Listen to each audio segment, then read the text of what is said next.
Hello and welcome to another episode of Two Sisters of a Certain Age, conversations with a therapist and a doctor. I am your co-host, Judy Grant, licensed marriage and family therapist. And I'm your co-host, Dr. Sophia Grant, board-certified pediatrician and board-certified child abuse pediatrician. So typically Candy and I do a little chit chat before we jump into our topic, but I'm just going to kind of step back for a moment and Candy's going to chit chat with our guest Gina before we jump into our topic. Well, Gina, I know Gina from high school. So back in the 80s, Dr. Gina Cube Rousseau. And Gina is one of my friends who's been married like forever. Like she's a grandma and like married. What have you been married for now? Like 50 years? Oh my God. Been together with my husband for about 38 years. We met in 86 and then we got married in 90. So 38 years. Wow. Wow. Yeah. That's impressive. And then in a couple weeks, we have the high school reunion coming up. School. Are you going to wear your cheerleading uniform? I can't fit it anymore. I mean, that like fits on my pinky finger, but I'll be wearing orange and black. Oh my gosh. I'll be repping. That's such a good idea. I'll be repping. When I think of Gina from high school, I remember you had this perfectly coiffed, like bob haircut. It just looked so perfect. You were so cute. And then your last name is Cube. And before I knew you, I thought it was Cube. Cube. Everybody, yeah. I thought it was like, Gina Cube. And I thought, you should sign your name Gina and then make a cube and all of that stuff. But I thought way too much about your last name. Well, in middle school, they nicknamed me Rubik's. Oh, okay. That's okay. That was my nickname. That's cute. I was like, what? Of course, that's when the Rubik's Cube came out. And I was like, okay, I'll roll with it. So when I got to Beverly, my sophomore year, I was no longer Rubik's. I was like, my last name is Cube. Right. to the teachers. So, it was a new identity. It was a new time to start fresh and everything. So, I was no longer Cube. But then CJ, our brother CJ, he starts calling me Coob. That's how, then I was known as Coob at Beverly's campus. Oh, wow. Well, it's good to see you, and I'll be seeing you in a couple weeks. And absolutely, thanks for agreeing to be on the podcast. I forgot in the intro, Gina has 6 kids. 6 kids and 2 grandbabies. And 2 grandbabies. So, and I'm sure that's a big part of your life. So Gina is here to talk about when you get a major illness. So, Gina, can you just kind of lead us into what happened and, your journey? Yeah. Sure. So at the time when I noticed the illness, first of all, let me say that there is no family history of any type of neurological, issues in my family. I believe wholeheartedly that this was brought on by a major life issue that I'll talk about probably in a different podcast, because it touches on very sensitive, issues in my life that I'm not ready to share with, but it is very important because you all have talked about it on your podcast in the past. Anyway, so no major neurological issues on my part, but it was brought on by stress. So I believe it started, and I had no symptoms whatsoever. I think maybe we were living in Cincinnati, Ohio at the time. raising the children, because my father-in-law, or my husband's family, is originally from Cincinnati. They were all born in Cincinnati. And my father-in-law said, LA is really expensive. You all have 6 kids, and your mother and I are a little older. They were in their 70s, early 70s. And, it was, they couldn't help with 6 kids as much. My oldest son was starting high school, and so we had little ones. Anyway, so he said, I think you all should move to Cincinnati because you have so many children.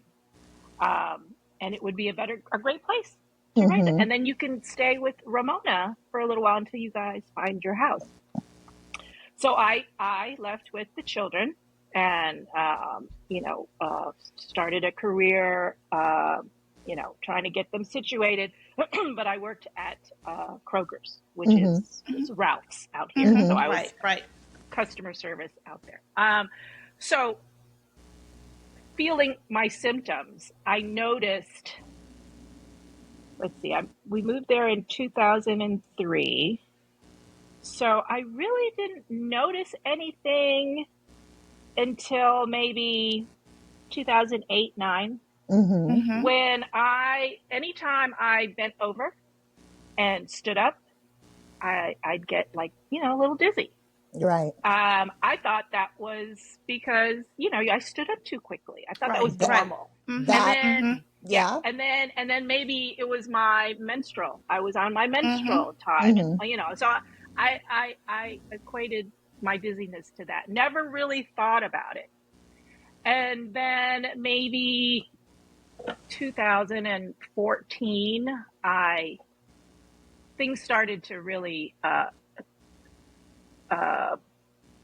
get noticeable to me, because my husband and I were arguing a lot, and I couldn't pinpoint it. What was I doing? What was I, and it seemed to me like he was bickering all the time at me. And he said I was not communicating, right? So I think in the back of his mind, he thought I was having an affair, or because I wasn't communicating. But nobody really noticed it. I didn't notice it. I didn't. He just and I was just like, he must be up to something, because he's blaming me. It's this big thing. It's this big couples thing, right? And then we discussed about moving back to LA, because the two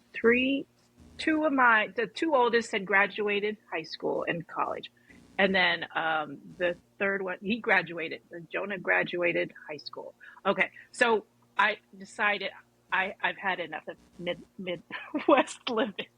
I want to move back to Los Angeles. So he had an opportunity to work for Realtor.com.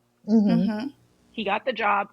He moved first, right? Because this was maybe in March, April. He left first to go back, and then I stayed until the kids finished up school. Right. So that was June. So I moved back to June. So he had spoken to my mother-in-law, his mother, about what was going on. And, she would referee while we were in Cincinnati about what, and she really didn't get it. But when we moved back, we stayed at her house for a little bit until we found our own place to stay. And so she said, okay, well, let me see if she told my husband this. Let me see what's going on with Gina. Okay. So we had a normal dinner conversation, and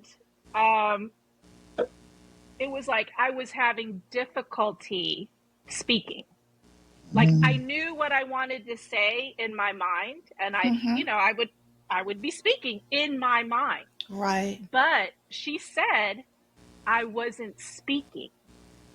Right. So she said, she had suggested maybe you all should go to marriage therapy, right? See what's bothering her. she's not really articulating what is wrong with her. So we thought, or they thought that it was a marriage problem.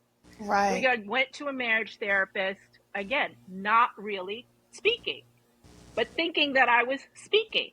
Wow. Right. So you'd just be sitting there, Gina? I'd be sitting there. Thinking you're having a conversation. Wondering what's the big deal? Because I'm talking. Right. And my face would be like, just like, looking at them speak, thinking that I'm speaking. Right. And I'll give you a good example. Pamela Daves, Pamela, of course, another Beverly alum. She's a very good friend of mine. We went out to dinner in December of 2015. And I had brought my daughter, Cameron, with us. And Pam thought I was on drugs. Oh. Pam, I think, she told me later on, Pam thought that I was on drugs because she would be speaking to me. Right. And I would be like, just looking at her. And Cameron, my daughter, would have to interject and speak for me. She was interpreting. Pam. Yeah. And so, I later found out she thought I was on drugs. and then my kids, like, okay. And then another example would be like, I'd want them to sweep, clean the house on Saturdays. That's what we do on Saturdays. I would think, okay, I want the patio swept, the rugs pulled up, everything clean. So I would tell my son, hey, go outside onto the patio. And that's where the conversation would end. And in my mind, I'm still thinking the conversation is go out there, sweep the patio. Yeah. Pick up the rugs and sweep. Exactly. And then my son, what he told the doctor was, I thought it was just an old people thing where I would finish my mother's conversation. It would be normal to him that he would finish my, so I say, go out there and sweep. Do you want me to pull up the rugs and pull out the chairs and stuff? I just go, nod my head, right? Yeah. So the therapist, we had gone maybe to three sessions. And then she said, I'm going to give you a recommendation to go to a neurologist. Okay. Oh, okay. So we went to Kaiser, they gave me a cognitive test, this physician. And so he goes, okay, well, we're going to do some cognitive test on a sheet. And he said, oh, this one's about cooking. Do you like to cook? And I'd be like, oh, yeah, I like to cook. So I want you to name the utensils you use for cooking. Just name them, spoon, fork, whatever. Okay, I could do that. And I'd be staring at this paper. And mind you, the utensils and pots and pans, the names are on the paper. And I'd be staring at them. And I'd be like, and he'd just be observing me. I'd be pointing at the names. And I'm thinking I'm saying them. Right. And he's just observing me. And by the time the end of the session, he says, I believe you have an aphasia.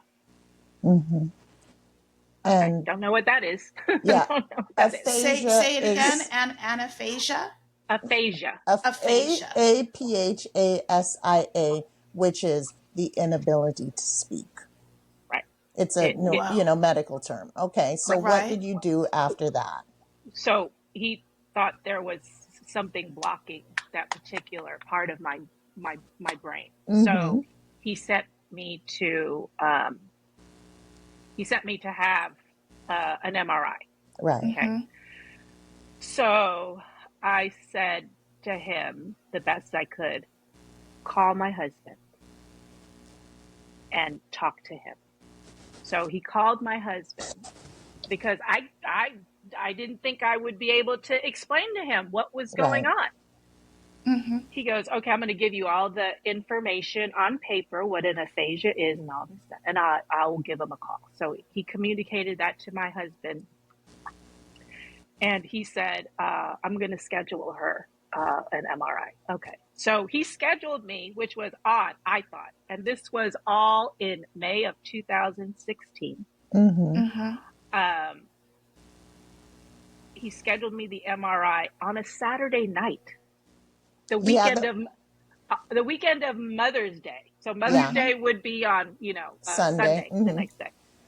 So my husband and I go to Kaiser and do the MRI Saturday night at 7:00, right? Do the MRI, and we're going to go out to dinner right after. We start leaving. We left the hospital. The clinician came running out and was like, Miss Rousseau, I have to admit you into the emergency right now. I cannot tell you or discuss what I saw because I'm not a doctor.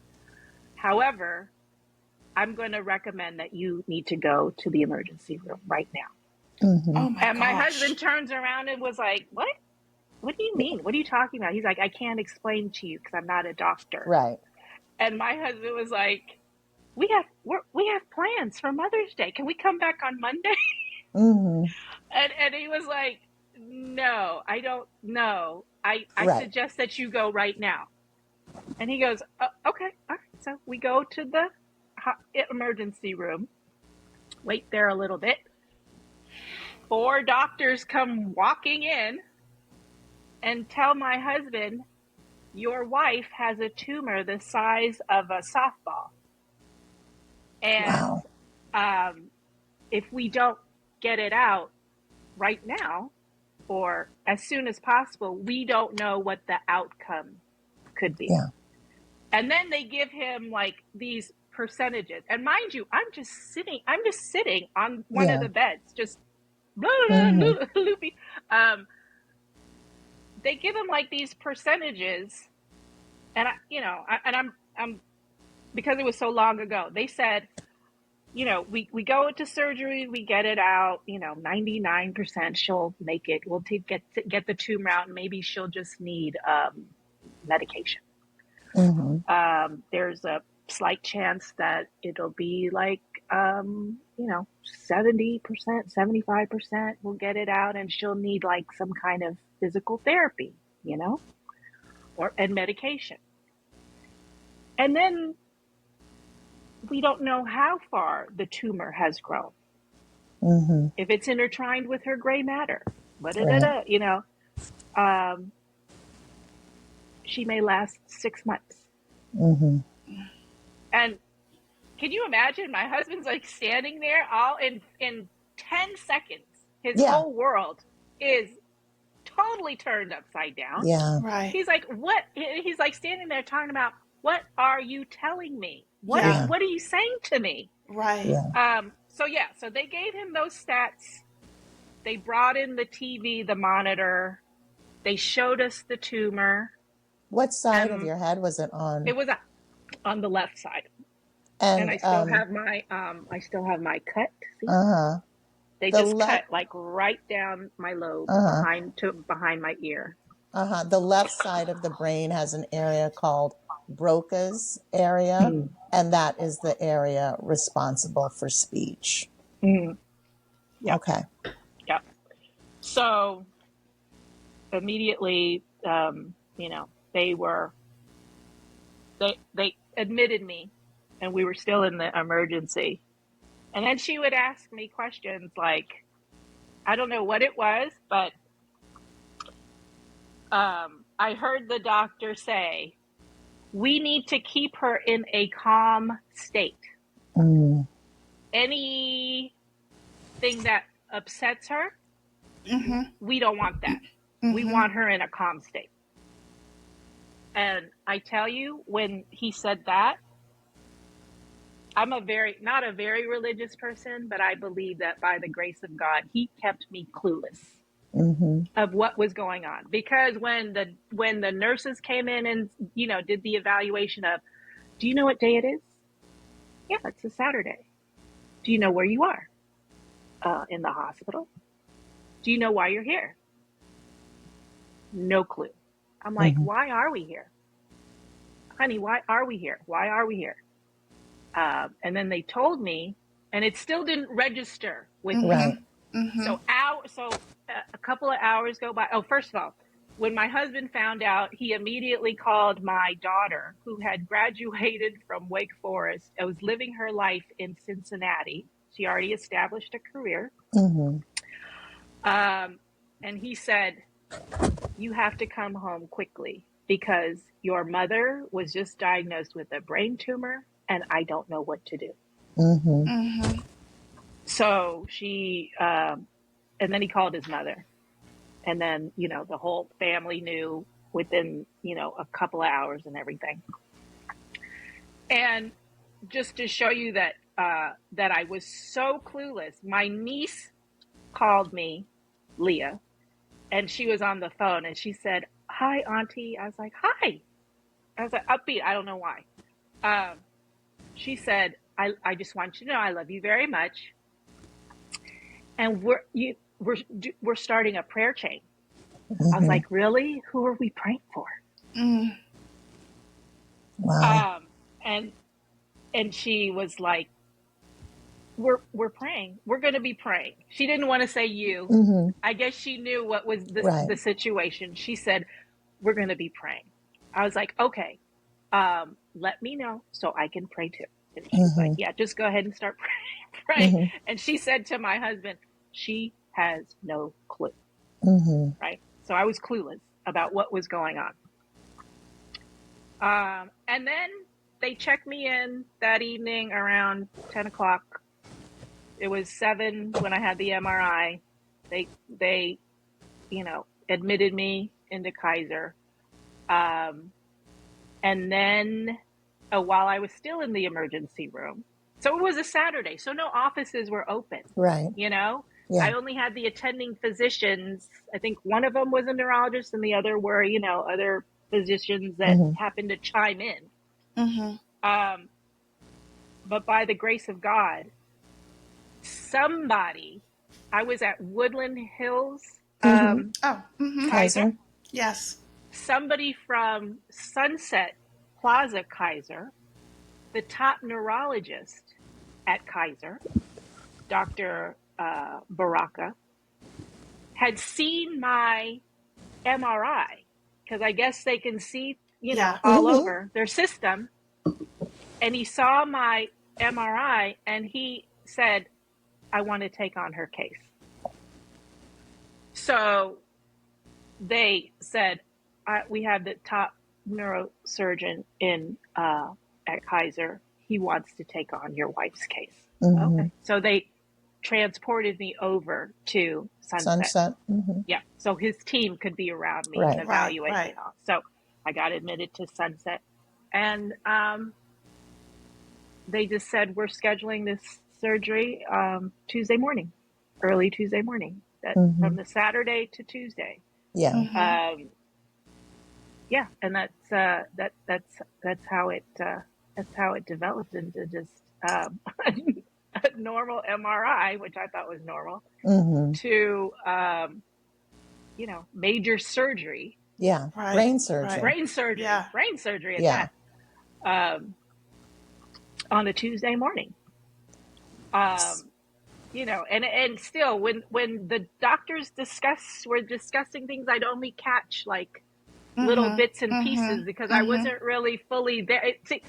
The whole time that I think when we came back from Cincinnati and we moved back to LA, everything started getting like foggy for me. But just like in a state of where I was just sitting there and just thinking to myself.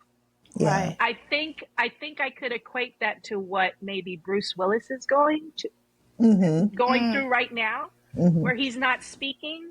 He's just kind of like observing. There. Yeah.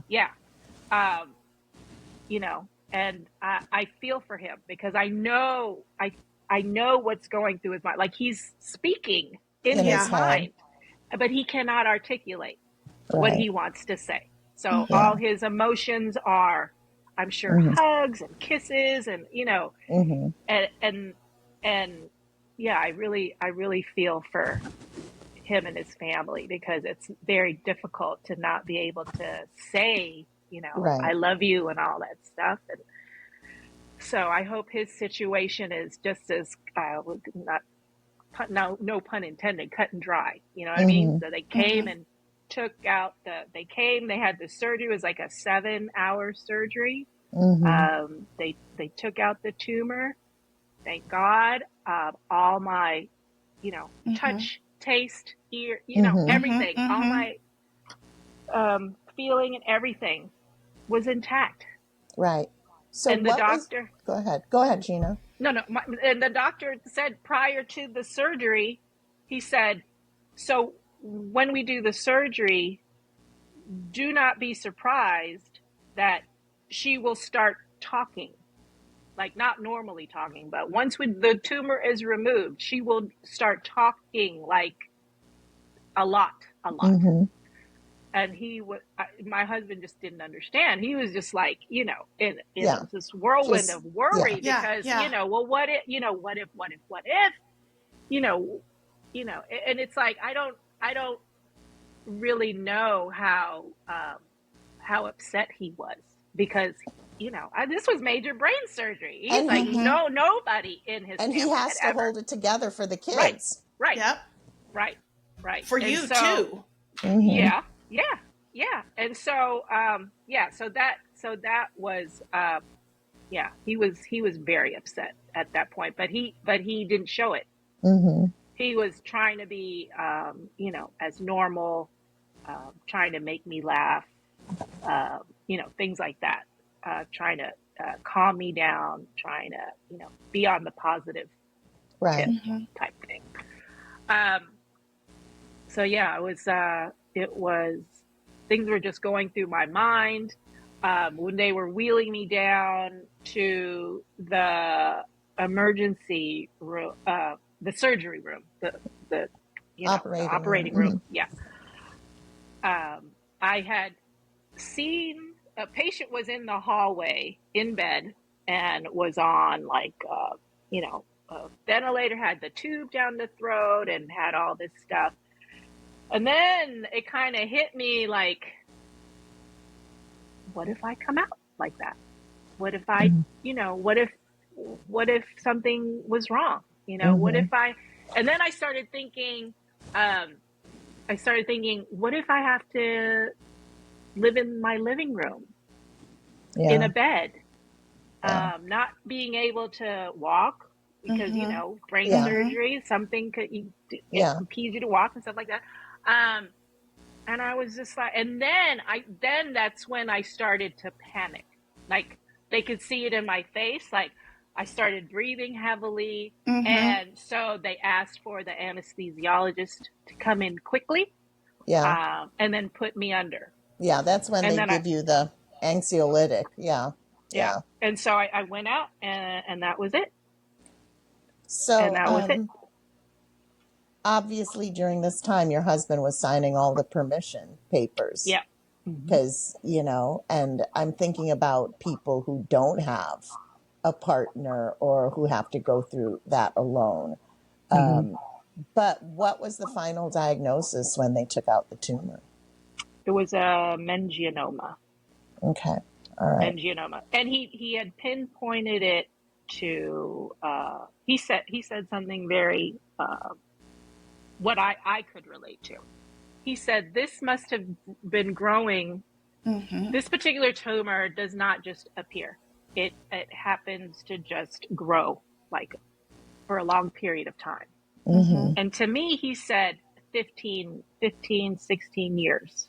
Wow. 2016, the year 2000, something happened to me that kind of shook my world. And I'll say it was marital.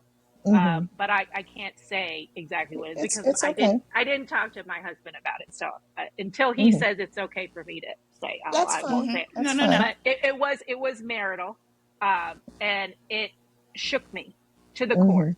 Right. And the reason why we moved to Cincinnati, stuff like that. So, so I related it to that was that, then that's been the only thing that has been catastrophic to me in my life. So I believed that that was, and it was a very stressful time for me. Right. Very Right. stressful. So I believe that's what started the meningioma. Just, you know, that's how I got it, from stress. And I think, I mean, it wasn't like I stopped stressing after that. It was like a progression. We lived in Cincinnati for 13 years. And I think I was stressed, living day to day, I don't know, until my husband joined us in Cincinnati in 2006. So there was this gap from 2000 to 2003 when the kids and I moved there. Right. Right. Until he moved there in 2006. So there was a gap. Right. And I think I stopped. I don't think I ever stopped stressing Right. about that situation. And then, you know, find out years later, there's this thing sitting on my brain and I can't do what normal people do. How did I get it? So when he said this has grown, it seems to have appeared to me that this has grown within a 15-year time span. Right. And then I knew from that point that was the incident that that I had gone through that brought this on. So when they took the tumor out and you were diagnosed with the meningioma, did you have to have any type of additional therapies, or was it just the surgery? It was just the surgery. They, you know, they spoke to me about having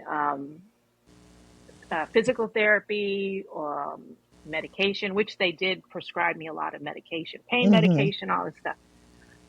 But I tell you, I did not take the medication. I was not in pain. Of course, I took the medication that was, you know, to you know, bacteria from the antibiotics, all the stuff that they needed me to take. But I wouldn't take the pain medication because I wasn't in any. And then after, not immediately after, but I believe that evening that at the surgery when I was eating, I told the nurse, I have so much energy. I think I need to do yoga. And I did yoga. I got out of bed and I started doing yoga.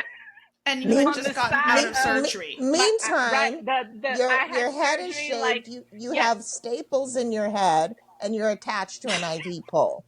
Doing yoga. Doing the downward dog. Okay. So that's such a California girl thing. And she walked in and she didn't think I was serious. She went out. She came back in 15 minutes later. She goes, "What are you doing?" I said, "I told you, I feel like doing yoga. I have so much energy." She goes, "Oh my God. Don't stand on your head, for God's sake." Oh my gosh. Leave your head out of it. And I guess she called the doctor and the doctor came in. And she told my husband was still down in the lobby waiting. He came in and he turned to my husband and said, "This is what happens when the tumor comes out. It's like a light has come on. Her brain is free. And she has all this energy. And now you're going to witness her talk. And I was talking about everything. And then my husband, like a couple hours later, like turned to the doctor and was like, "Is she ever going to stop? Or is she going to be like this forever?" He's like, "No, it's a temporary state." Wow. So all of those words that you couldn't speak for years were just now tumbling out. I was like, "When is dinner? What are we having for dinner?" You know, should I use a fork? Should I use a spoon? I mean, it's just everything that came to my mind. I was just like speaking, articulate. It was just like the weirdest thing. And it just seemed like the fog had just disappeared. Right. This light came on and I was like full of life, you know? Wow. And the yoga thing was just like, I can still do this. I can, and so, yeah, I was grateful. I mean, that after I did the yoga and I was, in my room by myself, I just was so grateful that I came out of the surgery unscathed. So grateful. I was able to walk and talk and do all these things. And I just thanked God that I was spared. Yeah. So yeah, I'm just grateful Now, that I'm able to do this, live my life. how did that affect your outlook after that? I mean, you're a wife, you're a mom, you're a grandma. Did you like have some type of epiphany? Um, if you've ever been on my Facebook page, I think I don't think anybody noticed, but now my motto is, it used to be life is short, eat dessert first. But after the surgery, it was cherish every moment. You gotta cherish because no one knows the day or the hour. Right. We take full advantage that we live this life and we'll keep living, but no one knows what comes your way at any point in time. So yeah, my family members, I still have to learn to be outwardly, huggy because I'm Filipino. I think a lot of Filipinos out there in your audience may relate that we are not a very touchy-feely type of family. Like You got, my yeah. mother, my mother really never said "I love you." Oh, yeah. Well, we're Jamaican. I mean, I love you. I didn't hear my mother say that until like we Yeah, had grandkids. Yep. But yeah. Filipinos show love by feeding folks. Yes. Yes. That's how you show love. That's our love language is that we Uh-huh. feed, we're hospitable, we welcome you in. We won't tell you we love you, which is the funniest thing to me. But yeah, it has, because I was raised like that in Right. a household of 3 older brothers who, once they got here to America, they immediately did 1 year of high school and then went into the army. So I never really had like brothers and sisters around. Yeah, you're the baby, right? Yeah, I'm the baby and only girl, and no one was around me to show me how to do things, or and then my parents were like older Filipino folks, so they really I didn't interact with them as much. It was just like a normal, to me it was normal. To my husband, who was raised in a household, his father's a pastor, his mother is a school teacher, and they were in the Midwest, so they are really connected. Their siblings are connected, their immediate family is connected, everybody's saying I love you, and we praying for everybody. It's just like so different, so totally different. But I thank God for the example that they have shown me, so that I can do that with my children after the surgery. And you know how I feel about my grandchildren, Sophia. Oh I'm yeah. sure you've seen, you've seen every post. So Yeah. Gina, a question. Yeah. So it was your marriage therapist Yes. that said, I think you need to see a neurologist, right? Yeah. Did you go back to that therapist and say, I saw the neurologist and this is what happened? I have not spoken to her. She's in Calabasas. I haven't spoken to her since then, because we had insurance change, and I wasn't able to go back to her. But yeah, I'll have to write her a letter and tell her that. Yeah. Send I'm an email. okay. Yeah. Right. Because it was that push. Yeah. that made such a difference for you. And I'm sure in the moment you're thinking, why is this therapist sending me to a neurologist? Like, right. I don't like what? Right. But that changed the course of those next steps for you. Exactly. Because she absolutely knew not what was going on in my head, but she knew, but by the way I was acting, it had to be, brain related. Something is off. Yeah. Yeah. Because she's 100% well. She's well, she doesn't have any physical ailment or anything. Just not able to talk to me. And you never had headaches? No. No, I was able to drive. My vision was clear. I had no symptoms except the time when I would just bend over, pick up a piece of paper on the ground, stand up, and then I'd be like, oh. Right. Stand there for like 10 seconds and then walk away. Yeah. Right. And I that think was it. We've all said, oh, I'm just lightheaded. Oh, I haven't eaten today. Exactly. Oh, I stood up too quickly. Exactly. But I think, when you see those, sometimes I think like the symptoms seem so small and insignificant that we don't bother to follow up on it. And part of that is like just being in tune with your body and recognizing when things seem a little bit off so you can have it addressed sooner rather than later.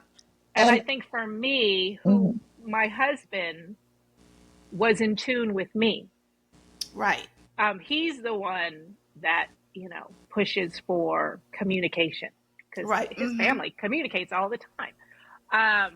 So when he wasn't getting that from me, then he knew something had to be wrong, whether it be positive or negative, how he was thinking about it. Like I said, I thought he thought that I was having an affair because I wasn't talking to him. And he thought I may have been talking to somebody else, but that wasn't the case. So he was very in tune with me. He just didn't know what the issue was. He just didn't know what the issue was. And how are we going to jump to that? Yeah. Especially somebody that's not within the medical field. We're not going to automatically think, oh, this is a neurological issue. Right. So that's when he got his mother involved. And, for the people who see you every day, because meningiomas are slow growing tumors, your changes didn't happen overnight. It took years to happen. And so they kind of get used to it. And your son thinking, oh, mom's just old. It was a gradual thing. So you had the benefit of the therapist to say, wait, this isn't normal behavior. So, Gina, after the surgery, did you just get the surgery and then move on, or have there been any hiccups or anything like that? No, they, I should go back. So, they advise that I have an MRI every 6 months after the surgery, to which I did. And so we're in 24 now. So I say 2022, or 21 September. They had saw little maybe specks in my brain developing. At this time I was at UCLA, seeing a doctor at UCLA. And he knew the whole story, and he saw little specks growing, and he was like, okay, we should do radiation just to eliminate those little specks and make sure that they aren't, cancerous. Or develop into something more. So I went in for a six-week treatment every day at UCLA for radiation to get the specks out of my head. So that was the only thing, and I've been following up with an MRI, an occasional CT scan, just to make sure that nothing's coming back, that my brain is healthy. So yeah, and that's the only thing. So I go now it's every year, once a year, because they haven't seen anything since the radiation treatment. Right. Right. So yeah, God is good. Yeah. Yes, yes. Yes, he Um, is. so, just to show that Gina has no residual effects, Gina started a business. What do you do?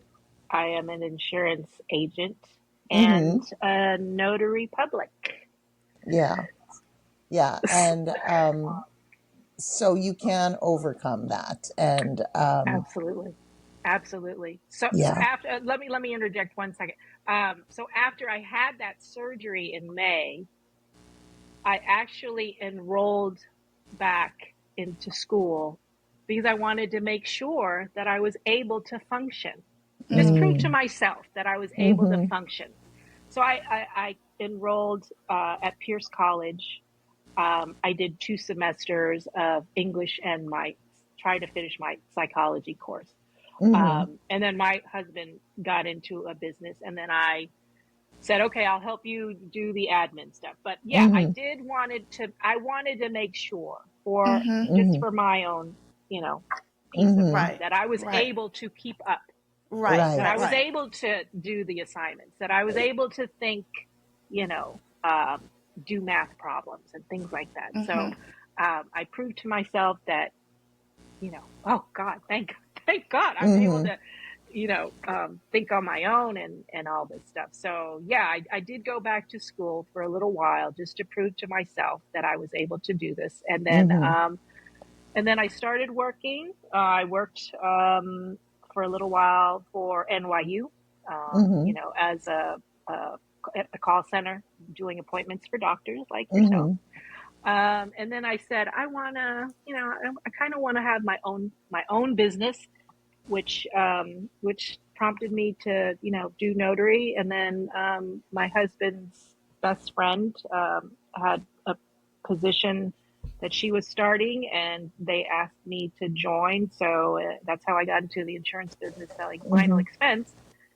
And then now I'm with a different company, and my husband's starting his own insurance Mm-hmm. company right now. So we're kind of deep in insurance right now. Mm-hmm. Mm-hmm. Mm-hmm. Okay. Good. Great. Wow. Yeah. Well, That is an Gina, amazing story. it's a harrowing story Yeah. because to hear softball-sized tumor, Hmm. softball is not golf ball. That's big. Right. That's Yeah. big. It's the And size of remember, my fist, yeah, yeah, the whole You tumor wonder the how um, that cycle. fit in there. Like, how did yeah. that fit? Mm. Right. In my mind, I was thinking when he said tumor, I don't know why I've never seen pictures of tumor. So I'm thinking they're like really like a round ball in your Mm-hmm. head. And the way they were going to get it was like cut the brain open and take this massive ball out. Mm-hmm. But once I saw, they actually had, on YouTube, they had meningioma Mm-hmm. removal. And it was just like a thin layer of brown, I don't know, gel, or Mm-hmm. it just looked like gel to me. Mm-hmm. And they peeled it back and they cut it, and that was it. Mm-hmm. Mm. But I'm sure the precision is what Yeah. Yeah. took Yeah. the Yeah. time to do that. And that Um, surgery is done with microscopic lenses and things like that. Um, mhm, the mhm. meninges is the part of the brain. You have 3 layers of meninges that kind of hold the brain in place, the pia, the arachnoid, the dura, and it arises from one of those layers. And the meninges covers the brain and spinal cord. Oh wow. Yeah, Oh yeah, wow. Okay. Good to know. yes. Good to So know. yeah, They, but uh, uh, it's a slow growing tumor, so yeah. it. So yeah, And let me wow. tell you one funny story. They did not shave my head. I thought What? that I thought they would shave my head. Yeah. So when I came out of surgery, I did have bandages. My hair Mm-hmm. was up. I did have bandages on Mm-hmm. my head. Um, and then, I kind of was like crying. My daughter from Cincinnati had come in, and, she was with my husband, and she came in the room, and she's like, Mom, what's wrong? You know, because I was like kind of weeping. I was like, I'm going to be bald. I don't have any hair on my head. So what she did was she went and got a haircut. She went and got a really short pixie, which she had hair down to her mid-back at the time. And she just went out and got her hair cut to be in solidarity with me. Right. Yeah. And then when they took my bandages off, and all your hair was there. my hair was there. She looked at me and she was like, "Oh my God, Mother!" I was like, I didn't know they weren't going to shave my head. They were like, "No, we just cut like, you know, this part of your brain and went down. There's a trail. It'll never grow back." Right. That part of the trail right here from the scar. Head. But yeah, I mean, she bless her heart. She got a haircut for me, and I was like, I'm so sorry. She's like, you're gonna cut your hair. Well, yeah. Now you need to cut into a pixie. Need to cut your hair. Wow. But that was sweet. That was really sweet. It was. Yeah. It was. Gina, thank you so much for joining us and sharing your story today. You know, I think there are lessons to be learned, significant takeaways, but I think just by you sharing this can maybe help somebody else who might be experiencing something, and this might trigger them to say, wait, I may need to get that checked out. We hope it is nothing serious, but by you just voicing this really can touch other people and make an impact in their lives. So thank you. Oh, you're welcome. And thank you for having me. The last thing I would say is, like, you know, if you are feeling dizzy and you don't have any, you know, history of anything, just have everything checked out. When you go for your physical, look into it. Just, look into it. The slightest things, so they can just, you know, give you a full physical and make sure that you are okay. Yeah. And just don't ignore the symptoms. Right. Just, you know, I don't care if it's a hangnail, address it. You know? Exactly. You know, before I even go to the doctor now, I write down every single thing that I've gone through. Like, you know, I stubbed my toe. Could it be like, could there be a blood vessel broken? Is that going to affect? So yeah, I'm full of questions now that when I go to my yearly physical, that he addresses everything that I've noticed within that last year. Because it's very important. Yeah, I think when you get older. Of course, the list gets longer, unfortunately, the list Gina. Gets longer. Yeah. Well, thank you so much for sharing that with us today and with our Jusoka family. We appreciate it. Thank you, Gina. I love you. I love your show. I've been listening. Thank you. Thank you. Yeah, Gina is a faithful listener, so love it. It's nice when the fan gets to come on the show. So thank you so much. I was honored. Thank you for having me. No Longer Network.